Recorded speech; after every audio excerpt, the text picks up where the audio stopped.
It all started with a text. "Hey babe, don't wait up for me tonight. We might go out for drinks after the party. Love you." I read the message from my wife, Claire, while standing at the stove, stirring a pot of mac and cheese for dinner. Our daughter, Emily, was in the living room, singing along to a cartoon. Claire was out celebrating her best friend Lily's bachelorette party, an event she'd been buzzing about for weeks. The group had planned a dinner at some trendy downtown restaurant, followed by a night of bar hopping. It wasn't unusual for Claire to have a night out with friends, so I didn't think much of it. "Have fun," I replied, adding a quick heart emoji to the text.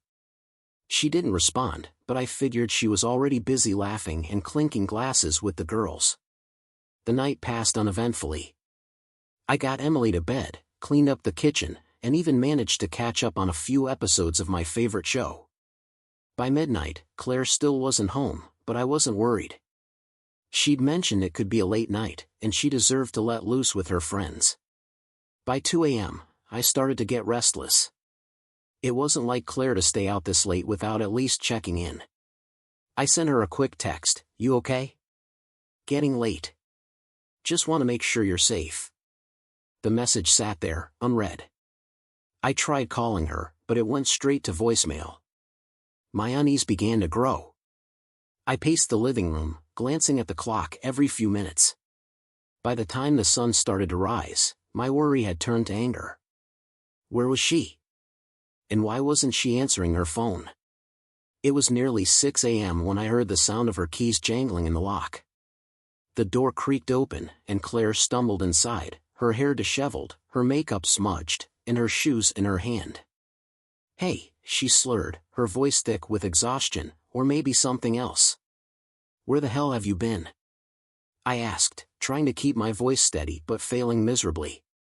She blinked at me, clearly caught off guard by my tone. "I told you it was going to be a late night," she said, her words slightly slurred. "This late?"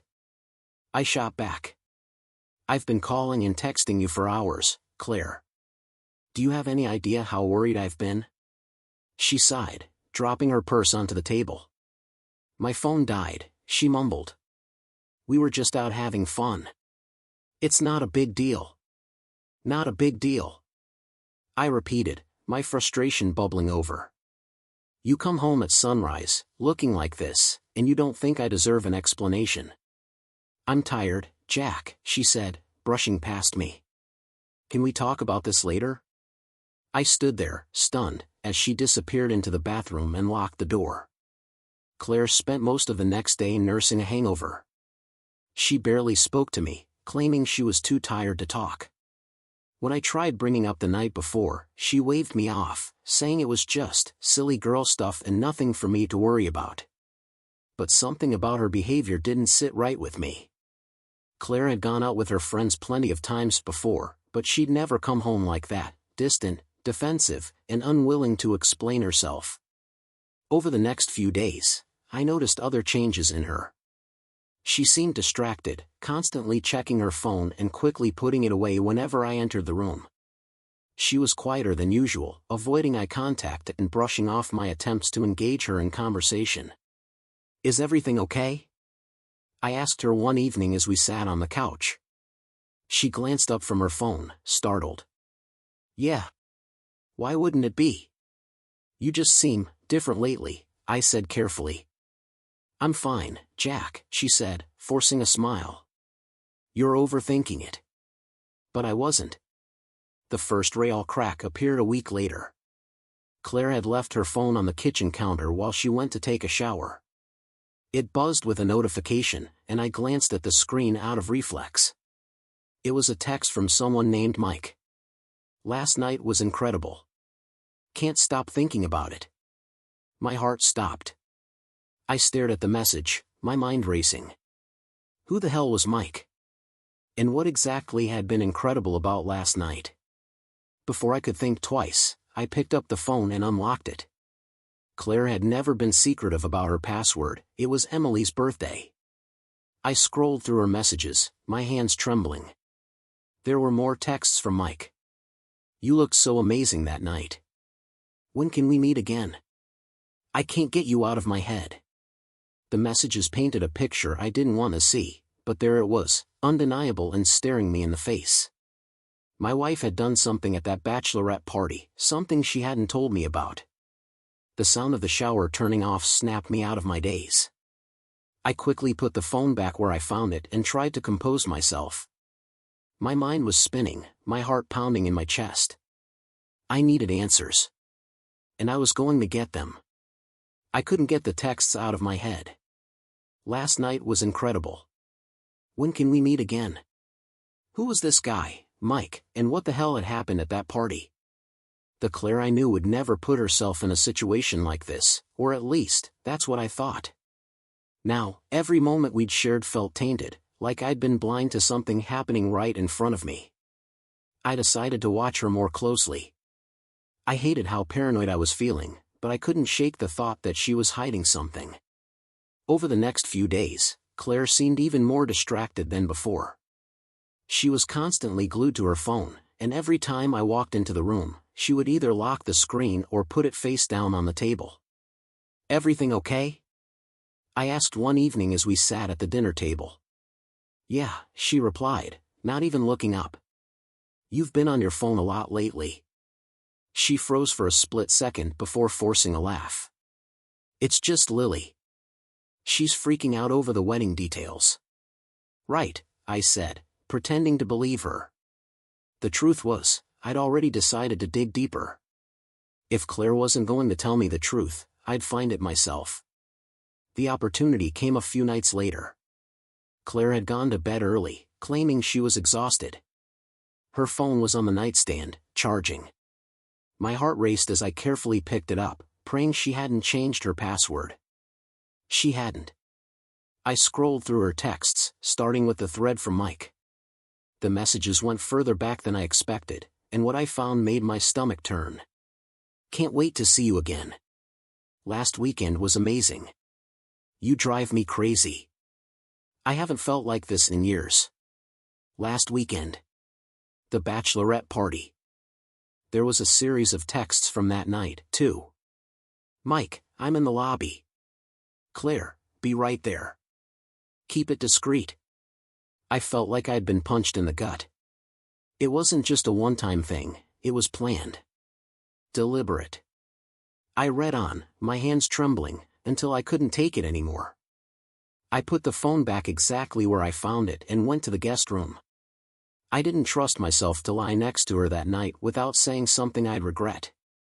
The next morning, Claire acted like everything was normal. She kissed me on the cheek before heading to work, completely unaware that I knew her secret. I wanted to confront her right then and there, but I stopped myself. If I exploded now, she'd just deny everything, twist the truth, and try to gaslight me into thinking I was crazy. I needed more proof, something she couldn't talk her way out of. That evening, I called Lily, the bride-to-be, under the guise of checking in about the wedding. We chatted casually for a few minutes before I worked my way to the topic I really cared about. "So, how was the bachelorette party?" I asked, keeping my tone light. "Claire said you guys had a great time."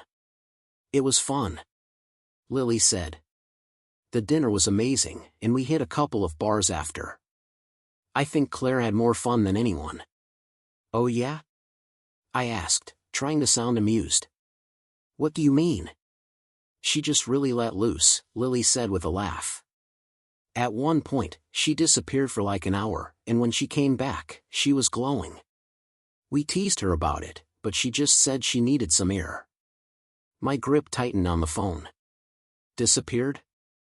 "Yeah, but it's no big deal," Lily said quickly. "She was probably just overwhelmed." It was a loud night. I forced myself to laugh along with her, but inside, my blood was boiling. So, she hadn't even bothered to stay with the group. What the hell had she been doing for that hour? That night, I hired a private investigator. His name was Mark, and he had a no-nonsense demeanor that put me at ease. I told him everything, the texts, the bachelorette party, and my suspicions about Mike. "She's definitely hiding something," I said. "I need to know what it is." Mark nodded. "I'll look into it. Give me a few days. It felt surreal, handing over my wife's secrets to a stranger, but I didn't see another option. Claire wasn't going to give me the truth willingly, and I couldn't keep living in the dark. 3 days later, Mark called me.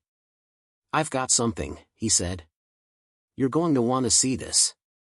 We met at a coffee shop, and Mark slid a folder across the table. Inside were photos, grainy but unmistakable. There was Claire, outside a downtown hotel, talking to a man I didn't recognize. They were standing close, too close, and in one of the photos, he had his hand on her back. "That's Mike," Mark said. I felt like the ground had been ripped out from under me. "There's more," Mark continued. He handed me a USB drive. Security footage from the hotel lobby. She met him there the night of the party, and they went up to a room together. My chest tightened. "How long were they there?" "Over an hour," Mark said. I couldn't breathe. My worst fears had been confirmed. Claire hadn't just lied to me, she had betrayed me in the worst way possible. That night, I sat alone in the living room, staring at the USB drive. Part of me didn't want to watch it. Knowing was bad enough, did I really need to see it? But I couldn't let it go. I plugged the drive into my laptop, my hands shaking. The footage was grainy but clear enough. I watched as Claire entered the lobby, looking around nervously, before Mike walked in and greeted her. They spoke briefly, and then she followed him into the elevator. When the elevator doors closed, I closed the laptop. I had seen enough. I sat in the dark for hours after watching the footage. My mind raced with every possible scenario, every lie Claire must have told me to cover her tracks. The woman in that video, the one who walked into a hotel with another man, wasn't the woman I thought I married. I kept asking myself, how did we get here? What did I miss? When Claire got home that evening, she greeted me like nothing had happened. She set her bag on the counter and gave me a quick peck on the cheek, her voice cheerful. "Hey, how was your day?" I stared at her, barely able to hide my anger. "Fine," I said, forcing my voice to stay neutral. "You okay?" she asked, tilting her head. "You seem quiet." "I'm fine," I lied. She hesitated for a moment, then shrugged and headed upstairs to change. I watched her go, my chest tight with the weight of what I now knew. Over the next few days, I acted as normal as I could, waiting for the right moment to confront her. But inside, I was unraveling. Every time I looked at her, I saw the hotel footage. Every time she smiled at me, I wondered how she could do it so easily after what she'd done. I started digging deeper, pulling phone records and checking her credit card statements. It didn't take long to find more evidence. There were charges for bars, late-night Ubers, and even a hotel room. The dates lined up perfectly with her nights out, including the bachelorette party. She had built an entire second life right under my nose. The breaking point came one night when I overheard her on the phone. I was in the kitchen cleaning up after dinner, and she was in the living room, her voice low but not quite quiet enough. "Yeah, I miss you too," she said, her tone soft. "I'll figure something out. He doesn't suspect anything." I froze, the plate I was holding nearly slipping out of my hand. There was a pause, and then she laughed, a light, flirty sound I hadn't heard in months. "No, I can't wait either," she continued. "I'll text you when I can." I clenched my fists, my nails digging into my palms. She ended the call a moment later, and I stood there, my heart pounding. I couldn't take it anymore. Later that night, after she had gone to bed, I gathered all the evidence I had, the photos, the texts, the hotel footage, the credit card charges, and spread it out on the coffee table. It was a damning collection, and seeing it all in one place made my blood boil. I stayed up all night, going over everything, preparing myself for the confrontation. By the time the sun rose, I had made my decision. When Claire came downstairs the next morning, still in her pajamas, she stopped short at the side of the coffee table. "What's all this?" she asked, her voice uneasy. I stood up, holding a photo of her and Mike outside the hotel. "You tell me." Her face went pale. Jack, I can explain. Don't, I said, cutting her off. Don't insult me by pretending there's an explanation for this. I gestured to the table, my voice shaking with anger. You lied to me, Claire. You betrayed me. And now I have proof. She stared at the evidence, her mouth opening and closing as if she couldn't find the words. Finally, she sank onto the couch, her head in her hands. It was a mistake, she whispered. I didn't mean for it to happen. A mistake. I snapped. A mistake is spilling coffee on the carpet. This was a choice, Claire. You chose to meet him. You chose to sleep with him. And you chose to lie to me about it. She started crying, her shoulders shaking as the tears fell. I'm sorry, she said. I didn't want to hurt you. It just happened. I laughed bitterly. It just happened. What, you tripped and fell into his hotel room? Spare me the excuses, Claire. She looked up at me, her eyes red and swollen. Please, Jack. I'll end it. I'll never talk to him again. We can fix this. I shook my head. You don't get it, do you? There's no we anymore. You destroyed that the moment you walked into that hotel with him. For the next hour, she begged and pleaded, promising to cut all ties with Mike, to go to therapy, to do whatever it took to save our marriage. But her words rang hollow. I couldn't unsee the footage. I couldn't hear the texts. When I finally walked out of the room, she was still crying, her face buried in her hands.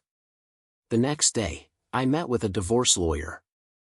Monica was calm and professional, guiding me through the process with a steady hand. You have a solid case, she said after I showed her the evidence. With this, you can file for divorce and pursue full custody of your daughter. That was all I needed to hear. I left her office feeling a strange mix of anger and relief. The road ahead wasn't going to be easy, but at least now I had a plan. Claire tried to reach out to me in the days that followed, but I shut her down at every turn. The trust between us was gone, and there was no getting it back. She had made her choices, and now she had to live with the consequences. As I packed a bag for Emily and prepared to move into my sister's guest room, I realized something. I wasn't just walking away from Claire. I was walking toward a life where I didn't have to wonder if I was enough. And for the first time in weeks, I felt free. The days after I confronted Claire were tense and filled with silence. She stayed in the house, but we barely spoke. Every time I looked at her, all I could see was her walking into that hotel with Mike. She tried to reach out a few times, apologizing or asking if we could talk, but I couldn't bring myself to listen. Her words felt meaningless now. Emily, thankfully, was too young to understand what was happening.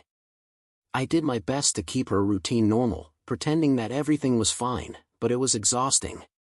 At night, after putting her to bed, I'd lie awake, replaying everything in my head. The texts. The lies. The way Claire had so easily betrayed me. One night, as I was scrolling through my phone in bed, an email popped up from Monica, my lawyer.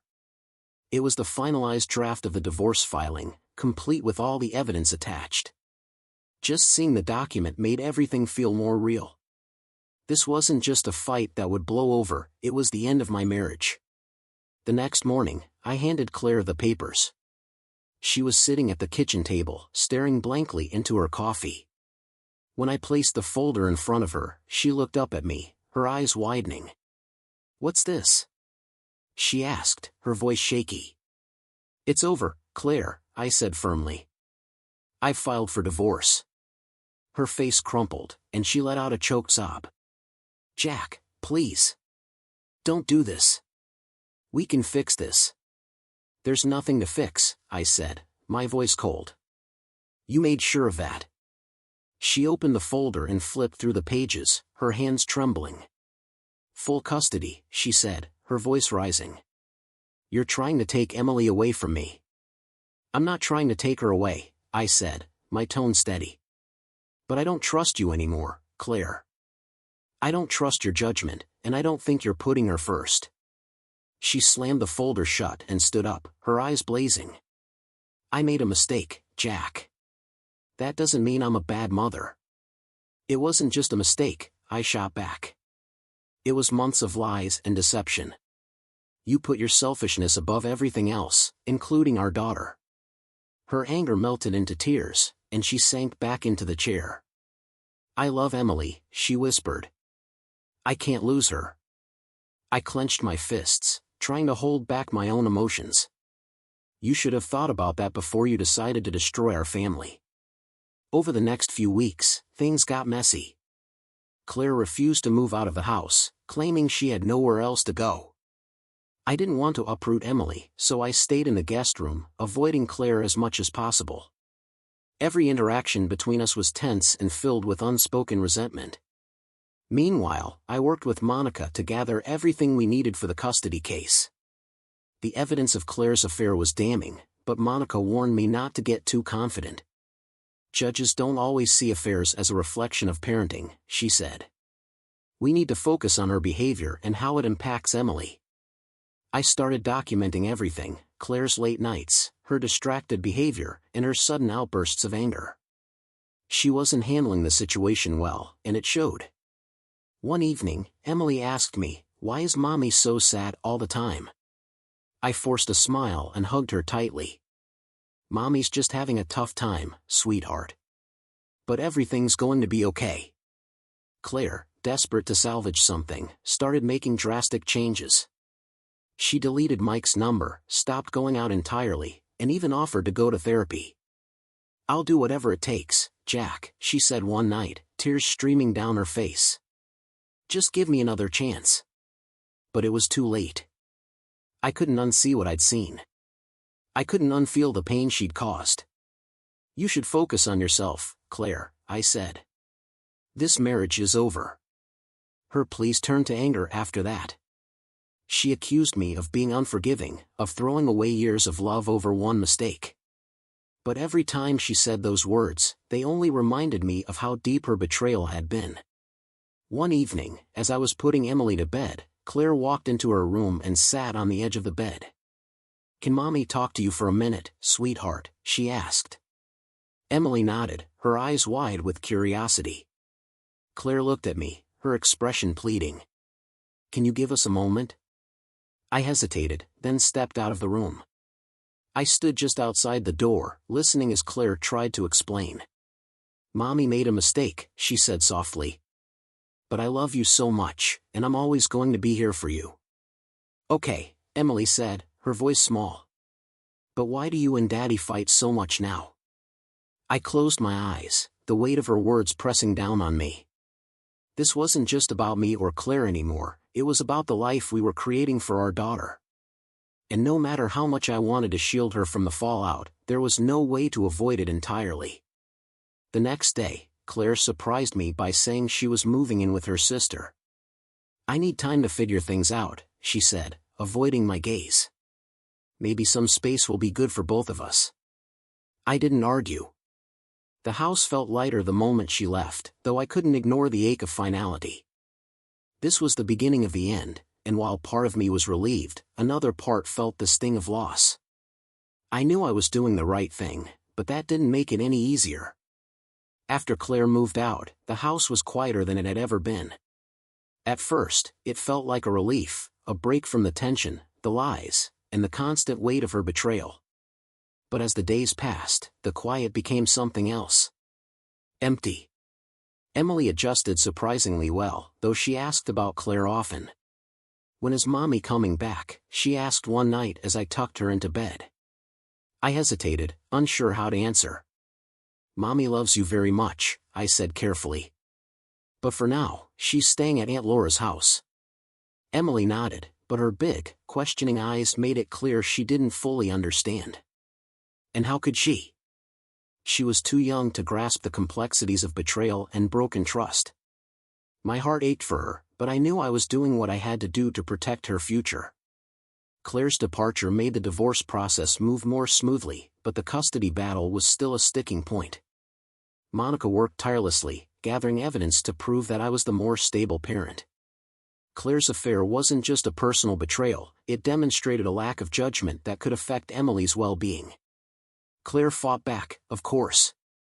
She insisted that her mistakes had nothing to do with her parenting and begged the court to consider her efforts to make amends. "I've changed," she said during one of our mediated meetings. "I'm going to therapy, and I've cut all ties with Mike. I deserve a chance to be in Emily's life." I wanted to believe her.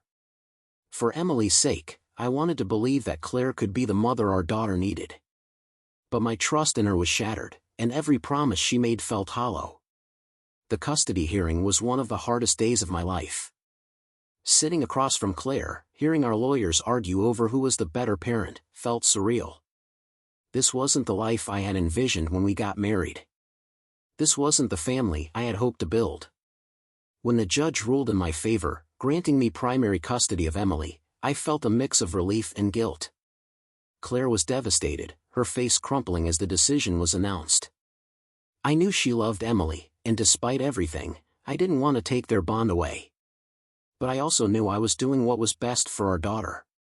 Emily needs stability, the judge had said. And right now, Mr. Davis can provide that more effectively. Claire's visitation rights were generous, and I made a point to ensure Emily spent time with her. But the dynamic had shifted. I was no longer willing to bend over backward to accommodate Claire's whims. My priority was Emily, and that wasn't going to change. Months passed, and life began to settle into a new rhythm. I focused on my work, my daughter, and myself. Therapy helped me process the anger and betrayal, and slowly, I began to let go of the pain. Claire, for her part, seemed to be trying to rebuild her life. She kept her visits with Emily consistent, and from what I could tell, she was genuinely working on herself. She never brought up reconciliation again, which was a relief. I didn't have the energy to revisit that chapter of my life. One afternoon, while Emily was at school, Claire stopped by the house unannounced. She stood on the porch, looking nervous. "I'm not here to fight," she said quickly when I opened the door. I wanted to thank you." "For what?" I asked, my voice wary. "For not shutting me out of Emily's life," she said, her eyes welling with tears. "I know I don't deserve your kindness after everything I've done, but I'm grateful. She means everything to me." I nodded, unsure how to respond. "Emily loves you. That's what matters." Claire wiped her eyes and gave me a small, sad smile. "You're a good man, Jack. Better than I deserve." I didn't reply. She turned and walked away, and as I watched her go, I felt a strange sense of closure. One evening, a year after the divorce, I met someone new. Her name was Natalie, and we struck up a conversation at one of Emily's school events. She was warm, funny, and had a son close to Emily's age. It wasn't a whirlwind romance, it was slow and steady, built on trust and understanding. Natalie knew about my past, and I knew about hers. We both carried scars, but instead of hiding them, we used them to build something stronger. Looking back, I realized that Claire's betrayal, as painful as it was, had taught me something invaluable. It showed me the importance of self-respect, the strength of setting boundaries, and the resilience it takes to rebuild a life.